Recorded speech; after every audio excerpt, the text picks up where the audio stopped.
behalf of Wiper Patriotic Front, allow me to make the following statement for immediate release.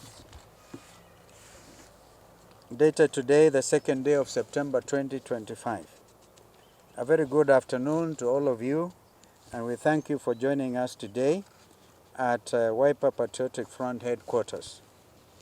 First, on behalf of the party, we extend our sincere condolences to the family of Stephen Katumbu, one of our long-standing members, staffers, who unfortunately lost his son due to illness. We will stand with him and the rest of the family at this very difficult time.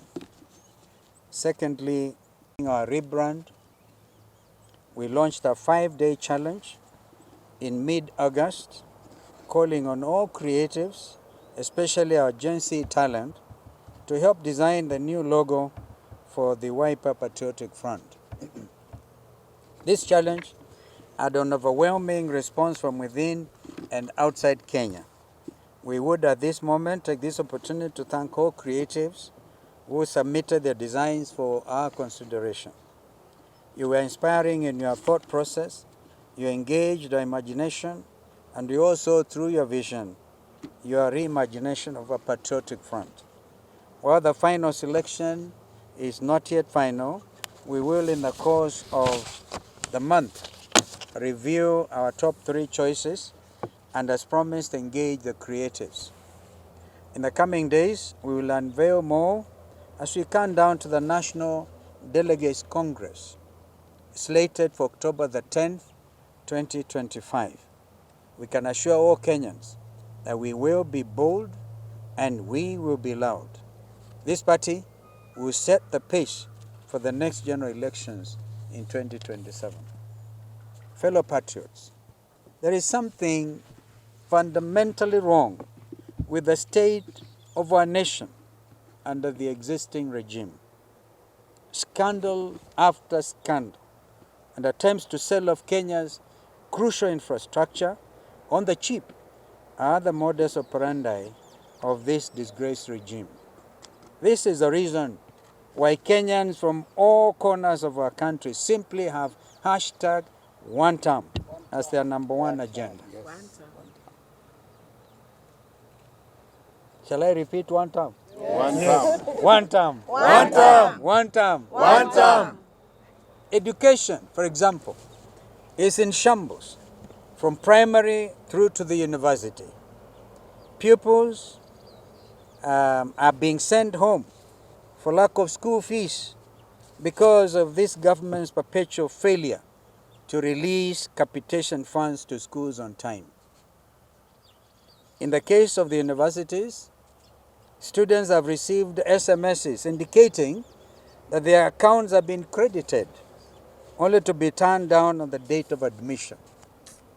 This false information is cruel on Kenyan families, but is the unfortunate methodology of the Ruto regime. This must come to an end. Basic education is a constitutional right that the previous regimes have honored. Why is Ruto not able to continue with this? Where is our money? Capitation must be released today, not tomorrow. University funding must also be made available to all our universities. Mr. Ruto, please stop playing with Kenya's future. Ladies and gentlemen, less than a year since its controversial formation, the Social Health Authority, SHA, continues to frighten in its sheer propensity and appetite for fraud. The 10.6 billion shillings was embezzled to non-existent hospitals and fake patient files, while legitimate hospitals, many of which were founded by missionaries and faith-based groups years before independence, were forced to close due to unpaid genuine claims. This is inexplicable.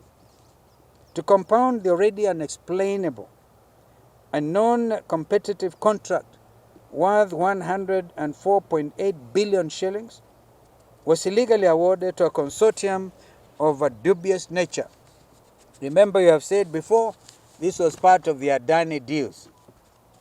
The contract, which lacked a clear scope of definition, also deliberately handed the ownership of digital healthcare system to this consortium instead of SHA. In fact, we are told the SHA is supposed just to pay, just visit half your house and sit there. They actually have absolutely nothing to do. You just have to report to Mr. Duale's office. If this isn't the definition of systemic or endemic corruption, ladies and gentlemen, what else is it? As the WPF, we put this repressive, oppressive, and excessive regime on notice. Corruption in the healthcare sector is a slow genocide, plain and simple. As the government in waiting, we will insist on the perpetrators being tried for crimes against humanity. This rot is not just limited to the healthcare sector. The e-citizen government platform for handling public funds is a haste, literally another fraud. This digital impunity and operational opacity must come to an end. Ladies and gentlemen, what we are witnessing in Mandera County is what is defined in international law as simply occupation.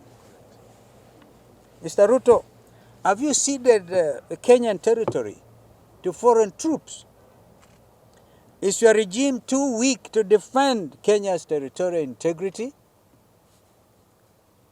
Therefore, you have had the governor, Mandera, come out strongly, crying out, please get out these jubilant forces. And the other day, people castigated Rigiji for talking about this issue. Now the truth has come out.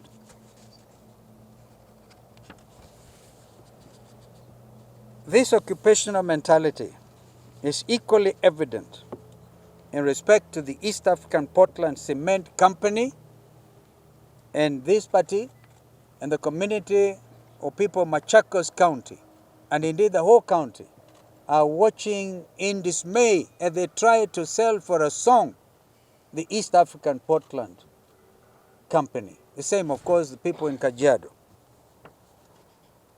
It is not just East African Portland Cement Company, but the Karura Forest as well. Karura Forest evokes very serious emotions. Our late sister, Professor Wangari Maathai, suffered because of Karura Forest. The chairman of CFA, Karura Forest Association, Professor Njuguna, called me yesterday. And what is happening there is completely, and they must stop the nonsense. And they want to build a road through Karura. Kenyans have now developed a habit of going for early morning runs and walks. Please stop Karura. Don't deal with Karura Forest. There's a clear agreement between the Forest Association and KFS, Kenya Forest Service. You know, we will be addressing this issue sometimes sentimentally because we cannot have this country go backwards. I now want to deal with political intolerance, which has been on the rise in recent months, and tell this regime that every Kenyan has the right to be heard anywhere in the country. And no one can claim to own Kenya. Kenya belongs to Kenyans. One nation, one people. That is actually a clarion call as well, even as WPF. Therefore, pre-election violence, you saw when Rigiji was returning home. I mean, men with the full assistance of the police bearing rungus and huge stones, intending to commit murder on the expressway. What a shame. What a shame. If Rigiji had not changed the car that he was in, they would have dropped that huge rock on the screen. What would have happened? We saw this again in Mbeere North yesterday. The people of Mbeere, I'm quite sure, all want them. And they can't wait. They can't wait to teach this regime a lesson. So don't show intolerance. Wait to be defeated in a democratic manner. United opposition will stand together and get this Mbeere North seat in a freely, in a very easy manner, and a lot of other some of those other wards and constituencies. I want to mention Wiper Patriotic Front will present a candidate for Kasipul Kabondo. Kasipul, I beg your pardon. It used to be Kasipul Kabondo, Kasipul. And I will go to campaign anywhere in Luo Nyanza because these are my friends. They know our history. And no amount of intimidation will come in our way. So, I really cherish defeating both ODM and UDA in Kasipul. Let us meet them. Let us meet them. But we are telling you, even IBC, so far you have existed as a state organization. The new IBC has not bothered to check with United Opposition on the way forward. We will not allow you. We will come to you. We will come to you. Remember we said we are going to have our own parallel IBC. Men and women who are committed to ensuring that this whole business about stealing elections will never happen again in our country. And finally, IBC has announced the start of voter registration from September 29, 2025. Of course, we must remind them, voter registration in accordance with the law is actually continuous. Yeah? But they had stopped the exercise. So, we urge all Kenyans of legal age to get their IDs and register en masse as voters. And particularly, the young Kenyans who have now attained the age of majority, a lot of them, we know there's an attempt to deny you IDs. We will not allow that to happen. Take out the IDs, register, drive home this regime. This is the way we shall rescue and reclaim our beloved nation from this oppressive regime. Together, we shall hashtag Komboa Kenya. So when I say wiper, utanipa? Komboa Kenya. No, one term, Komboa Kenya.